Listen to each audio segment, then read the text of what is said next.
Hello! In this video we will show you how you can fill in the information about incoming invoices on LOVAT platform. An incoming invoice is any invoice that is issued to you. You can do it by entering the total amount VAT you have paid in your VAT return. So, let's imagine that we are filing the VAT return for the Netherlands for February 2020. You can see that our revenue and the VAT sum for output VAT has been already calculated by the platform. So we have to move to the next section of input VAT. Here we can see that we can fill the information about the purchases in the Netherlands and if we bought our goods from supplier in Netherlands. If we click yes, we now are able to fill the information about our incoming invoices. So what should be included in your incoming invoice? The full name and address of the supplier and your company, a unique invoice number, an invoice issuing date, the quantity and description of the goods or services supplied, the time of delivery or the period of service, the sum of the invoice, the applicable VAT rate, and of course the valid VAT number of both the supplier and your company. Now let's take a look at our example of the incoming invoice for the Netherlands. We can see that it has our company VAT number written and also the VAT number of our supplier. Both VAT numbers are Dutch ones, so we can use this incoming invoice and fill the information about it. First of all, we need to fill in the date of the invoice. We can see that the paid invoice date is 22nd of February 2020, so we take this date and fill it on the platform. Please note that you can fill in the information about the invoice even if they were not issued in this month, February in our example. By this I mean that if, for example, I had an invoice issued in January, I can still use it, meaning that it would be accepted by the company in February VAT return, as the invoices can be accepted even during 3 years after issue date. Then we fill in the VAT number of our supplier,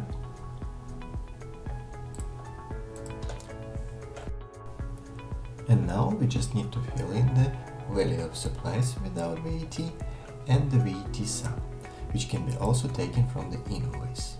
So, the total amount of the invoice excluding VAT is 504.99 euros.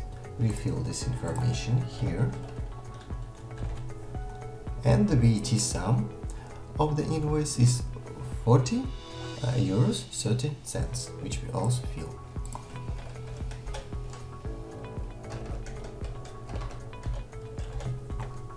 We click Add Record and can see that the information about our incoming invoice has been added to our VAT return. But what if you want to add another incoming invoice with the VAT you want to deduct, but the full VAT sum of the invoice is more than our VAT due?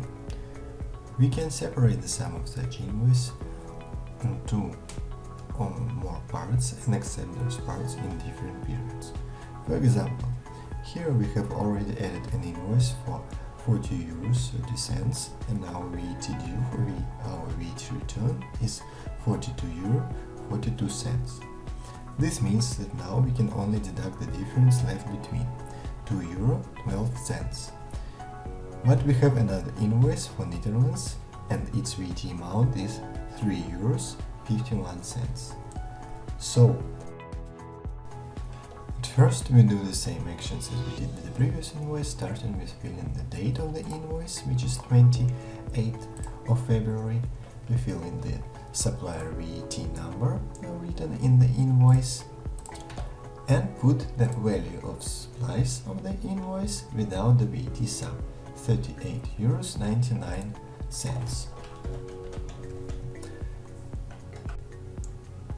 Now we have to fill the VAT sum. For this month's VAT return, we take only €1.12 from this invoice and add this information. The rest amount of this incoming invoice, €2.39, can be deducted in any other VAT return, for example in the next month's ones or the following month. Now we can see that we have both of our incoming invoices filled in our VAT return. But another important thing to know is that you can only use the incoming invoices which were issued on the same VAT number which you are filling the VAT return. By this I mean that we are filling in the VAT return for Netherlands, and we can use only the incoming invoices which has the VAT number, which are also the Dutch ones. Now let's continue to the last and final section of our VAT return and check what we have in that section. We can see that in the beginning we had our VAT due on sales and other outputs as €42.42. The system rounded it to 42 euros. After we added our incoming invoices for Netherlands, we can see that this amount of incoming invoices was €41.42. After they have been added, this sum was deducted from our VAT return, meaning that now we only have to pay €1 as our VAT due. To conclude, here are some examples of incoming invoices with expenses which are possible for deduction. They are fulfillment center services, customs broker services, purchase of goods, certification of goods, advertising.